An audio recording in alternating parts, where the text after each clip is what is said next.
For those of you that have been following me for an extended period of time, you know my background is in landscaping. I was a landscape contractor for 26 years before I retired. And I loved landscaping. I mean, I loved it. I loved the fact that I was outside working. I loved the fact that it wasn't repetitive or monotonous, right? The scenery was constantly changing. What you were doing was constantly changing. You got to be creative. You know, I wasn't on an assembly line punching out the same parts every day, which is noble work. I just, not for me, you know. I loved landscape. And you got to love landscaping if you're going to be in it for any prolonged period of time, because you're certainly not going to make any money. The most I ever made, ever, working for other people in the landscape industry was $65,000 a year.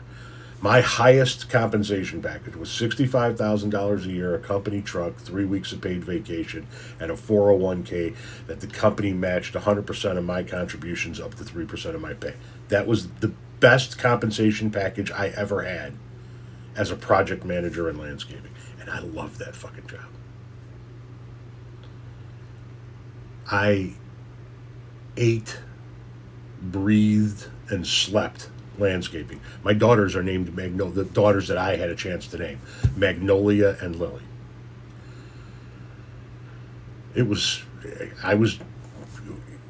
I identified as a landscaper. I was a husband, I was a father, I was this, I was that, but I was a landscaper. And I'm here to tell you, I love this job way more.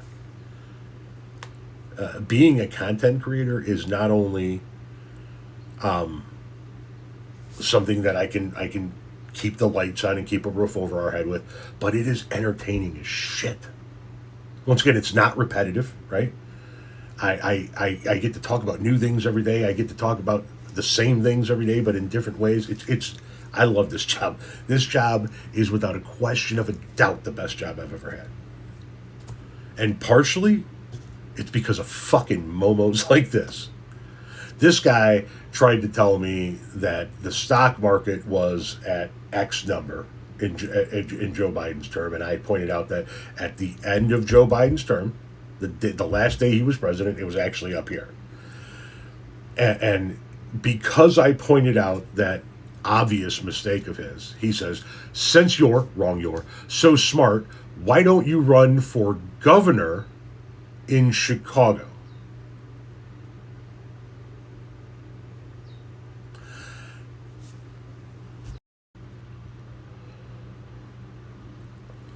I love this job. I get to sit here in an office I curated for myself, surrounded by things that I enjoy, smoking some of the finest giggle bush Northern Illinois has to offer, and laughing at clowns like this. And then they give me money for it.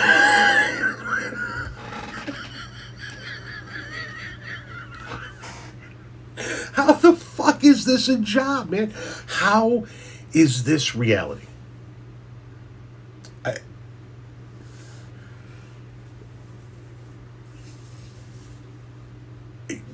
This is my reality. I got a big fucking desk here. I got my back scratcher handy. I got my remote from a ceiling fan handy. I got my cat repellent ready. You know what I mean?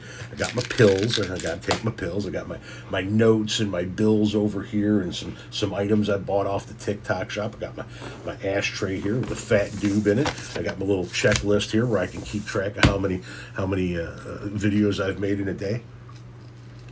Got a cup of water so I can stay hydrated. Shit, I even got snacks. What do I got here? Everything deli style pretzel crisps. I mean,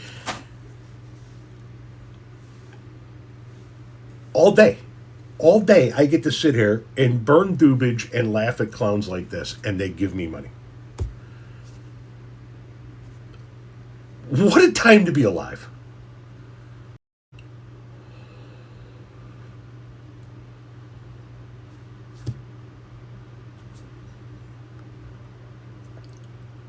How is this reality? By the way, I wrapped up that whole video and realized that the folks who wear red hats are not going to understand why I'm saying any of this. Chicago's a city, not a state. so it doesn't have a governor. It has a mayor, and I couldn't even run for mayor if I wanted to because I don't live in the city of Chicago. I'm sorry that you guys had to sit through 4 minutes of me laughing at this fucking clown without understanding what any of that is. I know the people on my side of the political aisle grasp the concept, but to you red hats, my apologies. I know I got to put these little explainers in my videos these days, so there you go.